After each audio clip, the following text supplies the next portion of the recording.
Welcome to Coffee and History, a conversation with Alabama Heritage. We are your hosts. I'm Rebecca Mender. And I'm Susan Reynolds. Normally on our podcast, we have a guest who is here for, a variety of reasons, talking about some of the projects they may be working on in the state. But we also like to have specific episodes directly talking about what's in our print magazine. As a reminder, we are a quarterly history magazine. We come out in January, April, July, and October, and you can subscribe to our magazine at alabamaheritage.com. And it also makes a great gift. Think about that. You can give a gift subscription. It's something that you think about once, and it lasts for an entire year. So today we're actually going to talk about issue number 157, which is the summer 2025 edition. It is, and I just can't believe we're already up to issue 157. I know, I'm like, what's going to happen? Next thing you know, we're going to be at issue 999, and it's going to be like, 2000 all over again. I don't think I'll be here when that happens, but I don't think I will be either, and if we are, I don't know. I think heaven help us. You might have to wheel me in and out if I'm still breathing. Well, Susan, we have a lot of great features in this particular issue, and one is about Samuel Dale, who was a frontiersman who helped define the state of Alabama, and he also had an interesting nickname that gave him a little hero status. So tell us a little bit more about this article. Yeah, so his nickname was Big Sam Dale. He was a large guy, and I was wondering if he was only like 4 feet tall and 125 pounds. And the story is by returning author Russell Blunt. And yes, he and his family moved first into Georgia, and then they moved into the Mississippi Territory before Alabama became a state. He fought in the first Creek War here in Alabama, would become Alabama, and he's also probably most famously known for the canoe fight that he fought against Chief, I'm going to have to look at this, Chachi, and I hope I said that correctly. And he worked with the American government a lot, going to different Native American gatherings, that kind of thing. He was multilingual with lots of Native American languages. And so he also eventually became a politician himself. He did eventually move into Mississippi, I believe, but he was here for a long time. He's a fascinating sort of character in the very early history. I can only imagine a canoe fight. I mean, were they fighting on a canoe? Yes, they were. I'm just happy to keep balance on a canoe, but to even imagine having some there's a famous fight. sketch of it, and it's going to be in the magazine, and some of our longtime readers have probably seen it before, but that's great. Very cool. He was kind of known as the Daniel Boone of Alabama. Daniel Boone of Alabama. So that's Big Sam Dale. Big Sam Dale. Okay, excellent. Well, I'm also excited about our cover feature, and we have actually a copy of the cover right behind us here, and it features one of the quilts that Mrs. Yvonne Wells, a local Tuscaloosa quilter, put together. But what's interesting about her quilt, and I showed this to somebody, and they said, that's not a quilt I've ever seen before, because they're so used to quilts having some type of geometric pattern, and it's a very consistent pattern, and it has some continuity to it. But that's not what Ms. Wells does. Her her quilts are more dynamic storytelling quilts. Yeah, they are. They're like a portrait in a way. And so, this is called 3 Ways of Looking at a Blackbird Quilt. And the author is Stacy Morgan, who is a UA professor, and he also has a UA Press book also about Yvonne Wells quilts and different artistry.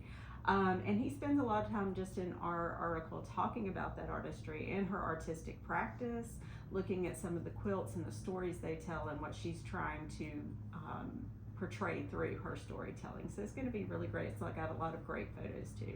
Yeah, I love the idea of because some of the quilts, when you look at them, you just think, wow, this is a pretty heavy duty topic that she's covering here. Absolutely. And she's making it a beautiful, cheerful quilt. She really does. And so it's just interesting to see the different topics that she does carry, because a lot of them, might be about a civil rights moment, or it could be something that's a little bit more uplifting. But just having that whole idea of storytelling through a quilt, I think is pretty fantastic. And she's a wonderful addition to our community. We really appreciate Ms. Wells, and we appreciate Stacy for putting this article together for us. Absolutely. I'll have to tell you honestly, Susan, that when you suggested an article about reforestation in the Tennessee Valley, I just wasn't sure what the perspective was going to be, how it was going to be explored, and I thought, okay, we've got an article about trees. What's that going to be about? But actually, there was like a wealth of knowledge to gain from this vital initiative, and this started in the 1930s. It did, and you can always trust Carrie Vars Crawford, who is our author of this. She tells a great story, and this was a TVA program. It's the TVA Forest Nursery Program, which started in the 1930s and went through the 1960s. It was a reforestation effort to stop erosion of soil and also to enrich the soil. It gave people in the area during a very hard economic time a new crop to plant, but it also helped the environment. And, you know, with the Civil War, what a lot of people don't think about is how much that had an impact on the environment. There was a lot of soil erosion that came about just because of the Civil War when they cleared land and cleared trees. There was also a lot when sharecropping came into being after the Civil War. And so a lot of the land was just, you know, depleted, and there was a lot of just erosion everywhere, and it was in bad shape. And even with the Civil War, I imagine there's a lot of fires, and so there's a lot of destruction based on that. When you're not taking care of your land, fires can get out of control too. So it's one of those things where, you know, this did everyone good. It did the land good, it did the people good, and it was a great program. Yeah, and it really did help. So this is a great story. Excellent. And Carrie's a great writer too. She is. One of our final features is, you know, it beautifully embodies the duality of State Representative Thomas Heflin's conservative political beliefs, and while also celebrating the emergence of women's suffrage in Chambers County, Alabama. This story is about women's suffrage in Lafayette, Alabama. And it's by Robin Watson. I believe this may be her first feature for us. I could be wrong. But yeah, it's sort of this early snapshot of early 20th century Alabama when women's suffrage was, you know, really coming about as battle. And, you know, of course, the colorful Thomas Heflin and all of this makes it for a great story. And it's just a fascinating look into that era, not just for women's suffrage, but really suffrage for everyone, what that meant.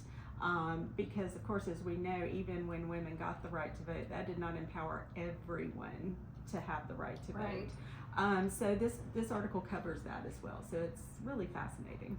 Great. I appreciate that. And we know that our readers love a lot of the departments that we have, because we have a lot of consistent departments that stay, like the Nature Journal and reading from the Southern Past and from the archives, and some of the other departments that we might have. Portraits and landscapes, all those good things. We have some really great ones this time around. Our Alabama Makers Department by Catherine Armbruster is looking at Potter Larry Allen in Leeds, Alabama, which is going to be fascinating. I love the From the Archives because it explored something I've always wondered about at the Alabama Department of Archives and History, which is the dinnerware collection.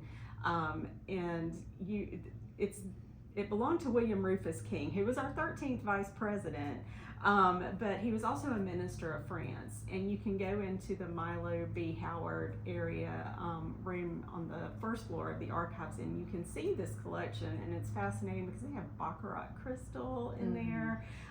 They have silver, like a whole silver set that was gifted to William Rufus King from the Republic of France at the time. So it's just a really beautiful and fascinating collection. It is an amazing collection, and it's interesting too how the story of how it kind of descended down to different people, and then the state of Alabama eventually bought the collection, and now it's at the state archives, so everybody can appreciate it and enjoy it.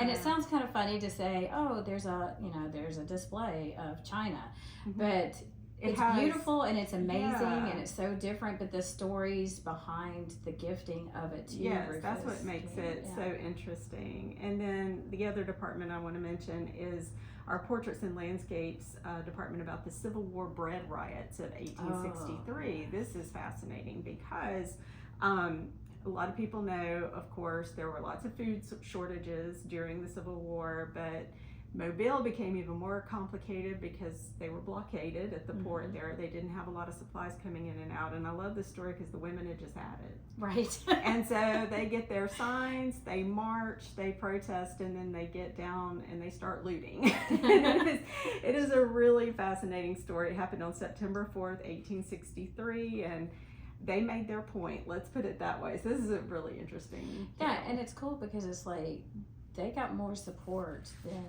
people would think, because everybody seemed to understand that, you know, there's people who were starving and they were hungry, and so for them to protest and then start getting support of people that you would not expect. Right. So it's a very interesting twist to a story. So I think everyone's going to appreciate that and enjoy it. So, well, wonderful. Thank you so much again, Susan, for your awesome work for this fantastic issue. And just as a quick reminder to our listeners, if you want to grab a copy of issue 157, or if you want to subscribe or to give it a gift, just go to our website. It's alabamaheritage.com, and we'll be back on our next episode with a guest that's scheduled next week. But first, I think I need another cup of coffee. Goodbye, everybody.